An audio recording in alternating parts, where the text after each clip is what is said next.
తోడు కాపుల్లోనేమో మా పవన్ని వీళ్ళు వెటకారం చేస్తున్నారు, ఎక్కిరిస్తున్నారు.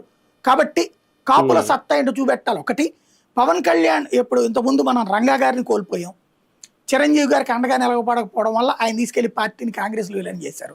మనకి అంటూ ఒక నాయకుడు లేకుండా పోతాడు. ఈ దఫా పవన్ కళ్యాణ్ మనం వదిలేస్తే 19లో మనం వదిలేసాం, ఈ దఫా ఖచ్చితంగా ఆయనకి అండగా ఉండాలన్నటువంటి కసి వాళ్ళల్లో వచ్చింది. వాళ్ళు పథకాలు అయితే విపరీతంగా పొందారు. జగన్ టైంలో తీసుకున్న పథకాలు కాపులు ఆంధ్రప్రదేశ్ చరిత్రలో తీసుకోలేదు ఎప్పుడు కూడా.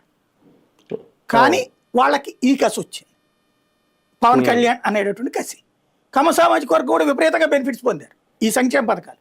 ఏది ఈబీసీ నేస్తం ఇవన్నిట్లలో విపరీతంగా డబ్బులు తీసుకోగలిగారు. వాళ్ళు కూడా పెన్షన్లు కూడా అడిగిన వాళ్ళందరికీ ఇచ్చారు, కులానికి అతీతంగా ఇచ్చేశారు.